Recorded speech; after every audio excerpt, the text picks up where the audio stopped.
Sugar nakaslem jong unongsan Hima. Central Record Keeping Agency had suggested that the implementation of the project in other districts may be made through the appointment of authorized collection centers, which will be duly approved by the government. So this will increase the penetration of the services and make it more widespread and also improve the ease of doing business, especially for other districts in the state. However, what was pointed out by the CRA was that the commission charge was very low. It was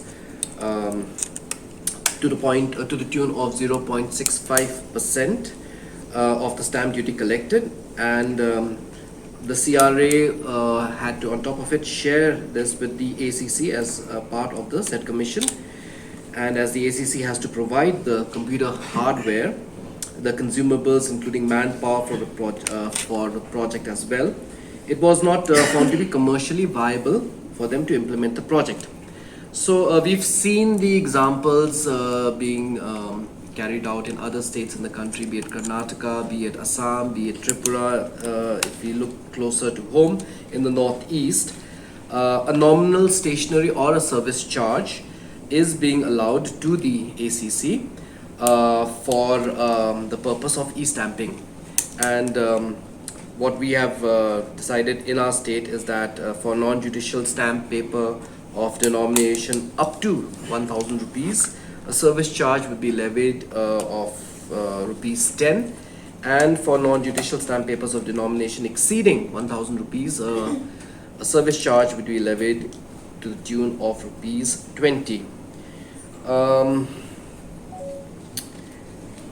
And further, to improve the ease of doing business, it was also considered necessary to provide direct access to the portal of the Central Record Keeping Agency for the citizens to make purchases of the non-judicial stamp paper. And for this purpose, we have also brought amendments, which I was speaking about. So there are two amendments, and basically the amendment is for amendment of the Meghalaya Judicial Service Rules 2006 and the Meghalaya Higher Judicial Service Rules 2015. This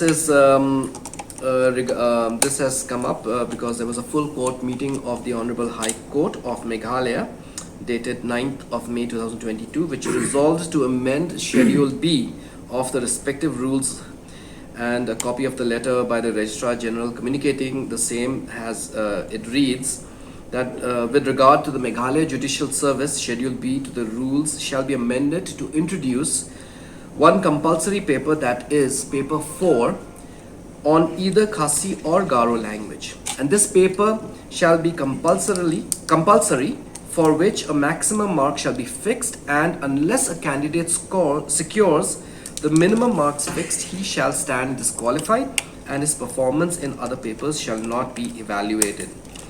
With regard to the Meghalaya Higher Judicial Service Rules 2015, similar provisions shall be included in Schedule B, making compulsory for the candidates to have knowledge of whether Khasi, Jaintia or Garo language, including a compulsory paper on Khasi, Garo and Garo for the written examination, and unless a candidate secures the minimum marks fixed, he shall stand disqualified, and his performance in other papers shall not be evaluated. So this matter was also discussed, and this is, I think, a very welcome step, considering that the state is also pushing for inclusion of Khasi and Garo in Schedule 8 of the Constitution of our country. Many agendas were taken up today.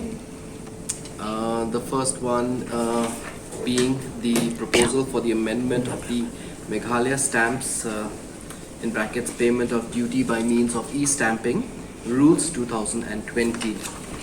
So this agenda was pertaining to as you all know, the e-stamping rules was, the Meghalaya stamps rules was notified provide ERTS 5 slash 2019 slash 75 on the 16th of November 2020, and it was formally implemented on the 25th of November 2021. This e-stamping project was initially started in the East Khasi Hills district only, and that also was only with one counter in the DC office, which was operated by the Central Records Record Keeping Agency, or in short the CRA. And we have seen that the response has been very good, and it has shown a lot of positive response from the citizens in terms of the ease of doing their business, especially for high denomination non-judicial stamp papers.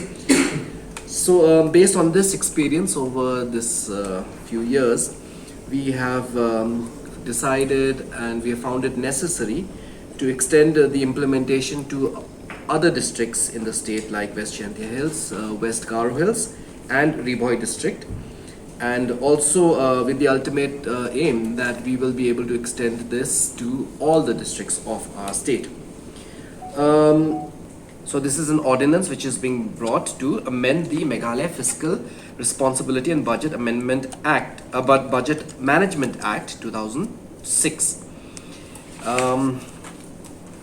So this amendment is pursuant of a letter that we have received from the Government of India, the Ministry of Finance, which has allowed us to increase the annual borrowing ceiling.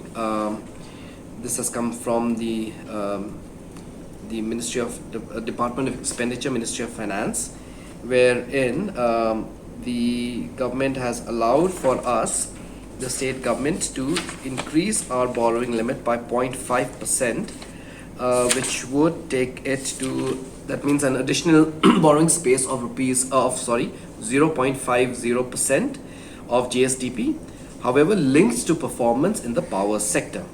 So this was discussed, and this also has been approved in the cabinet, and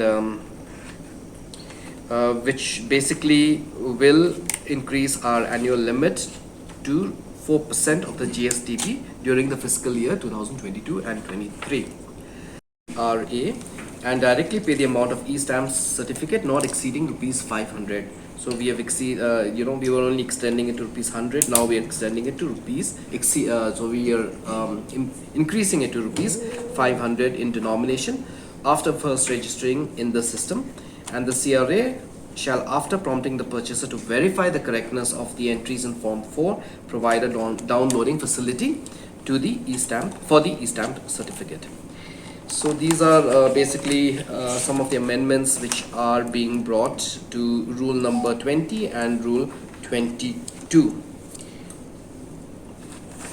and also to rule number 25. Okay, so this was the first agenda which was taken up and discussed in the cabinet, and the cabinet has given its due approval, and this agenda was passed. So the additional borrowing limit enhancement to the tune of 0.5% of the GSDP. So I do not know how much it will be, but you will have to make the calculation that it will be 0.5% additional of the GSDP. Very clear that regulates how much borrowing that the state can go up to. So if it clearly stipulates that we cannot exceed 4% of our GSDP. So that 0.5 is 3.5, which was earlier allowed or permitted to the government. With that additional 0.5 will become 4%. Independence Day 2022, and all of us have gone through the speech, and the cabinet has also given its approval to the speech to be read out during Independence Day. So that is all for today's cabinet meeting.